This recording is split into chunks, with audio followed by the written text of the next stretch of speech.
Welcome back to the Rules of Engagement. We just wrapped up game number 3. Jumping to game number 4 in a second, but first let me tell you guys about the Major League Gaming Pro Shop. There's a lot of cool stuff here. Go to mlgproshop.com. Look around at your leisure. You know, you're watching TV, you're watching a stream, there's a commercial on. Go ahead, check out this site because it's more fun than watching a commercial. One of the cool things we got right now we're offering is under gift packs. One of the cool things is the Gunners and free backpack. So it's kind of like you buy the Gunners, you get the backpack. $80, you get them both. You can see here, there's the backpack. There's the Gunners. Backpack's nice, so just, you know, it's kind of a small backpack. It's convenient for not being too bulky. You just carry whatever you need in it. You know, your groceries, your keyboard, your mouse, your Gunners. You can throw them in there too. Whatever you want, chuck all that stuff in there. And yeah, just go ahead and check out the shop in your spare minutes if there's anything that tickles your fancy. So on to game number 4. Seeds up 2-1. Game number 4, he does some proxy Stargates. So we'll talk about proxy Stargates PvZ. We'll talk about important things when you execute a mass air opening. And then also, as a Zerg, reaction to seeing mass oracles, or even, in general, mass air play. So, proxy Stargates. When you proxy your Stargates, a couple important things. You want to place them so that they're close to one of the Zerg bases, right? That means Zerg base here. This is a good location. This would be a good location too. It's close. This right here is close to the main. This right here isn't too far from the main. But also, in a place that's unlikely to be scouted. Right here, a Zergian looking for pylons will see that. Same thing with right here. Right here, maybe, I don't know. But this is a great spot. Very unlikely to be scouted. And look how close this is to third base. It's just like a hop and a skip away, basically. I think you could just hop from there to the tree and then skip from the tree to the edge. Something like that. Very, very, very close. So, now we're going to fast forward it, proxy them in a little sneaky spot right there. Every map, you can kind of look at the map and figure out where it's close that's not going to be scouted. So, you're getting your oracles, or it could be void rays, whatever it is. When you want to go and attack, you want to attack before the 9-minute mark for sure, because the 9-minute mark, the Zerg might have Hydra out already. They might have, you know, they're going to have defenses just stand. Like, there's a certain amount of time where Zerg will get stuffed to hit air. So, you don't want to wait for too long. 5 oracles is a great number. So, 2 things. You want to micro your oracles, right? Focus down what can hit them. Priority, you know, yeah, this guy should be running back. Focus on microing that stuff. But at the same time, don't get tunnel vision. You got to make sure your defenses are strong too, because they're going to be trying to counterattack you. So, you know, you got your 2 cannons here. That's good, right? But you're seeing he has no defenses. He had 1 Spore Crawler. He didn't run his drones for some crazy reason. He's got 1 more Spore Crawler and a Queen coming. What's going on here? So, micro your oracles, have fun. You know, messing around with your double Stargate play. But also, if you're not defending that strongly, make sure to get defenses at home too, because while all your money's in these oracles, that means your defenses could be vulnerable. So you see here, you know something fishy is going on because there's no units rushing to defend.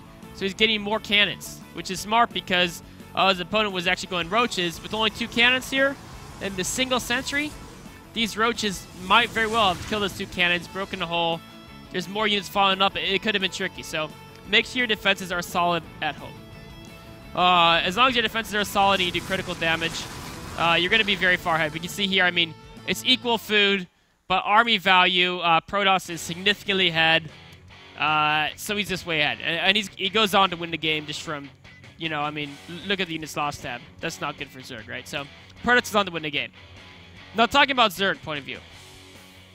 How do you react to see mass oracles, right? Let's say you are sniper, right?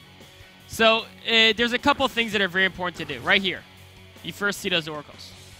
Your priority, get those workers out of there, right? Just if it's Phoenixes, don't run workers versus Phoenixes, because Phoenixes are so fast and they'll just lift them up anyway. Like they're limited by their lifts. Oracles are limited by their range and their energy. So oracles have a certain number of time they can attack, and they have to be within a certain range. So you run those drones. The oracles are going to have a harder time keeping up and shooting at the same time. You can lose some attacks. You'll lose a lot less drones. So run those drones from the oracles, right? Yes, maybe they'll turn around and kill your hatchery. You'd much rather lose a hatchery than lose like 40 drones. So run the drones. You can rebuild the hatchery for 300 minerals. Meanwhile, you can spend all the rest of your money on cranking out units. If you lose the drones, you're spending all your money building drones. You never get an army. Then Seed comes with a huge army and kills you. It's exactly what happened in this game. So, run your drones. Second, do exactly what Sniper did. Do that counterattack. There's a lot of times, especially on ladder, they're building on their Stargate units. They're having fun. They'll have like one cannon to defend. And you hit them with, where's those roaches? You hit them with these roaches. Where's the roaches? There's roaches somewhere, I swear. I don't know where they are. Here we go. Let's take them this way. So here they are. They're always coming out. You hit them with all these roaches when they gather up. They have one cannon. You'll win the game.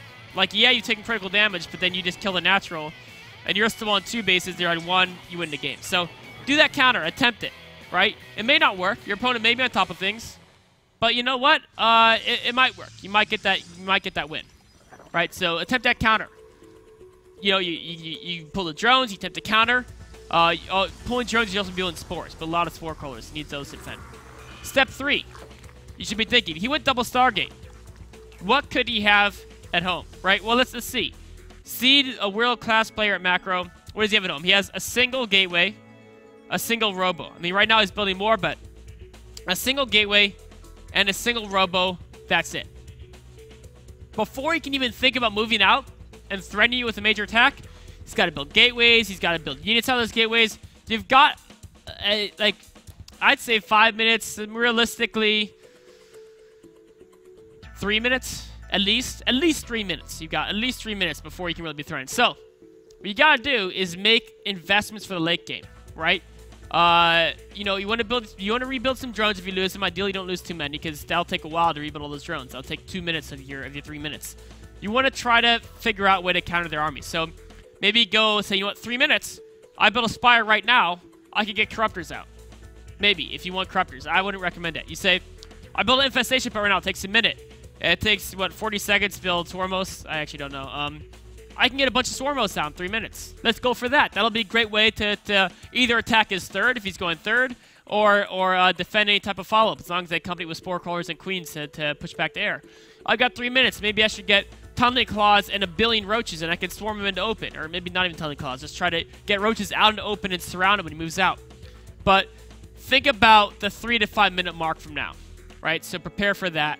Unfortunately, in this game, Sniper lost so many drones. He spends 3 minutes building drones, and then he just has nothing. He dies to Seed's attack. But that's the third step, is you know you've got at least 3 minutes to do whatever you want, as long as you have enough spores to defend against air. So do it. Come up with whatever you think the best plan is. Maybe Overseer scout him, see his follow-up, and say, okay, versus follow-up, I want to do this. You know what? He proxied his Stargates. I find him, right? I'll find his Stargates, because you know he proxied it if it's coming this fast, right? I'll find his Stargates. I'll take those Stargates out, and then, meanwhile, I'm building a Spire. I switch over to building Mutalists. Sure, he's got 5 Oracles, 2 Void Rays. I scout him. He's going Colossi after this. What's he going to do against 20 Mutalists? 3 minutes, I get 20 Mutalists. So, let's just do that. And he's going to have to rebuild Stargates from scratch in his main? No, you know. I've got total map control. I can deny a third. I can deny attack. Game is in good hands. So, you got to think about your 3 to 5 minute plan is your third step. Anyways, thank you guys for watching Rules of Engagement game number 4. We'll take a short break and be back with the Q&A.